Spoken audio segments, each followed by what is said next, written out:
have you, and how old you are? I'm 18 years old. You're 18 years old, you're headed to Ithaca, and I'll have you say what you were diagnosed with because I want to make sure I'm going to say it right too. I was diagnosed with T-cell acute lymphoblastic leukemia.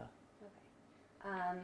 First, we're going to talk about how fun of a week you've had. It sounds like it's been a whirlwind. Can you describe just, what you've been feeling this week? I mean, some of it's just like, wow, oh my goodness, I think sometimes all the things that have happened to me, but since then, how blessed I am to have some of the experiences I've been able to have, including going to the Joanne Druzzi Foundation Celebrity Golf Tournament. It was just amazing, and everyone there was spectacular. Absolutely. So you were told to get up and speak in front of quite a pretty interesting crowd of people. What could you say to them? What did you say that you think resonated the most? I mean, I just like to tell my story about everything I've been able to go through and persevere. And I really always, in my speech, try to throw in my senior quote, and that is, cancer may have taken a lot of things away from me, including my sight, but it will never take my vision. And I think that really sums up how I feel about everything that's happened to me. And it shows, I think, the upbeatness of me also. And, I mean, that's a very, very awesome quote, first Thanks. of all. I really like it. As you continued talking, I guess I kind of wish I was there. So if I was there, how would you describe what comes after that quote? I guess you're like, this is how I live my life, and then how did you describe that to a room of people? Well, when I give my speeches, people come up and say, you made me laugh, you made me cry, you made me feel, oh my goodness, it was amazing. And that's what the reaction I try to get.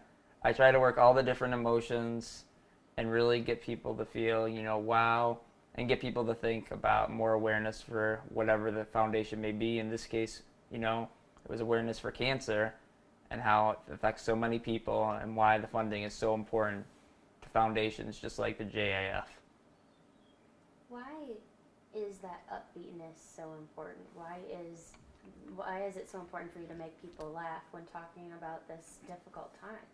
Because I think it shows, that yes, I made it through it. Yes, I've been able to do a lot, but I still got a sense of humor. I'm able to laugh. I'm having fun, and I'm not letting what happened to me define me. So now, I guess this would be a good time to talk about what happened. So, a couple of years ago, you were playing football. You were, what was it, 3 years ago? Yep. 3 years ago, on April 3rd, 2010.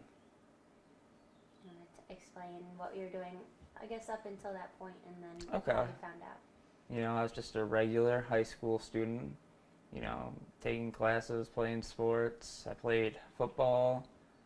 I wrestled, and then I'd started my track season, and I was really excited for that because I had set the record at the junior high level for throwing the discus, and I just was very sick, had lots of sinus infections.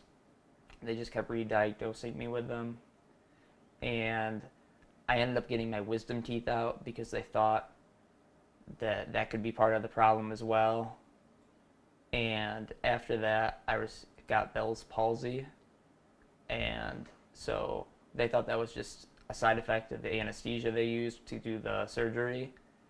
But one morning, I just was not feeling well, and I said, Mom, we got to go to the doctors. But my doctor wasn't in. It was another doctor that was in, and we saw him, and as soon as he saw me, he knew. He didn't, show it to me. He kind of hinted to my mother what it was, and we entered the hospital at noon that day. I was diagnosed by 2, and I received my first bout of chemo by 4, because if I hadn't gotten my first bout of chemo by then, I would have probably suffocated that night from a tumor the size of a football inside my chest. You had a tumor the size of a football inside your chest? Yep.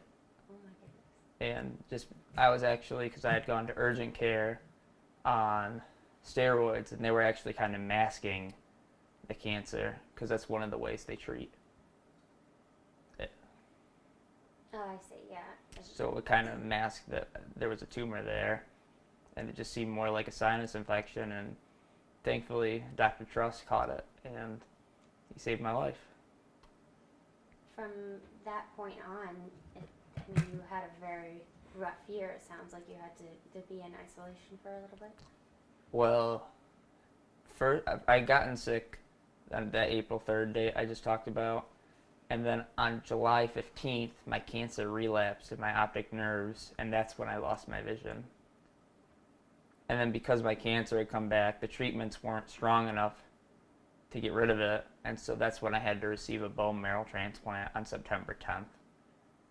And I received high doses of chemo and total body radiation before that, because they need to make sure the cancer is completely gone before they undergo the bone marrow transplant. And that's when I spent my year in isolation, was after that. How do you take this experience and end up laughing about it?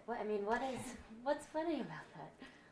I just, a lot happened to me, and I try to look at the points, yeah, a lot happened to me, but I've gotten to do so much from it, and I am so blessed. I have so many supporters between my community, my amazing family, including my amazing mother over there, and, I honestly just feel blessed. I mean, how many kids can say they got to meet a bunch of Patriots players and have gone to meet Joe Andruzzi and are going to get to go to the first opening Patriots game?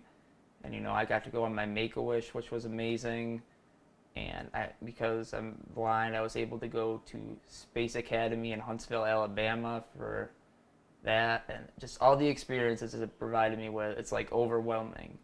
And, I do face a lot of challenges, but I try to stay upbeat, and sometimes when I get down, I have an amazing support team to help me back up, and I just keep going, and I owe a lot to them. And part of your speech giving, I have to imagine, is passing on that upbeatness. There has to be people you've talked to who, maybe are going through rough spots, but you're able to laugh together, or do you hope to help people laugh through it, I guess?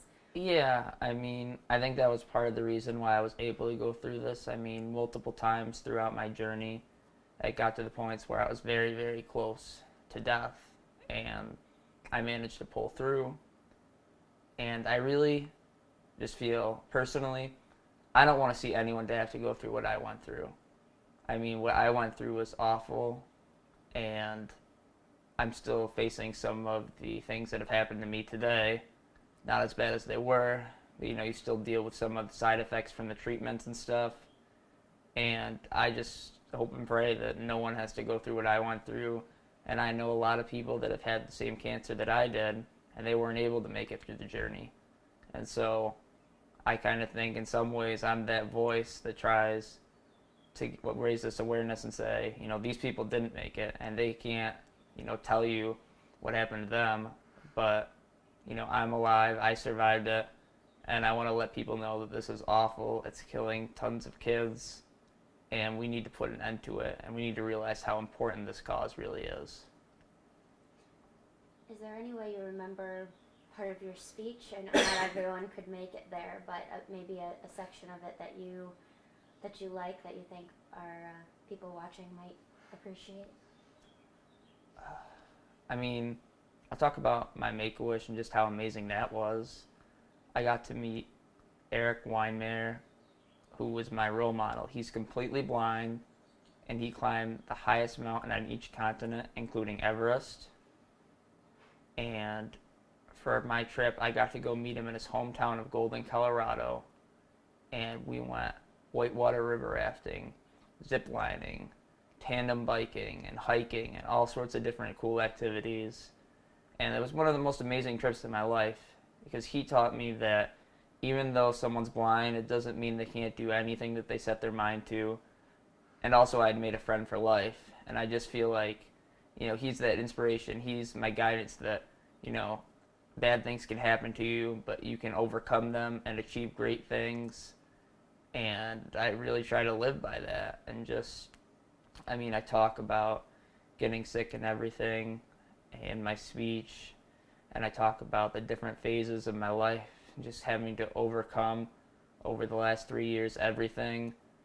But I like to throw in different things of my experiences and just what I've been able to accomplish. And I always try to throw in my supporters, because they are the reason I am here today, and I wouldn't be where I am without them. I heard some of other people's accomplishments. What are your goals besides going to Ithaca and doing fantastic? My goals are, like you said, going to Ithaca, but before that, I'm actually going to delay a semester and enter in the winter-spring semester because this summer I plan on attending a 4-week program at Lemoyne College, and that's for visually impaired people, and it's a pre-college program that I will be able to get that authentic feel of what it's like to live on a college campus and taking classes, but I'll also learn, what I'll need to know before I go to college. And then during that first semester, where most kids will be going to college, I'm going to go to the Carroll Center in Newton, Massachusetts. And for 22 weeks, I'm going to basically master all those skills I'll need to live independently in college.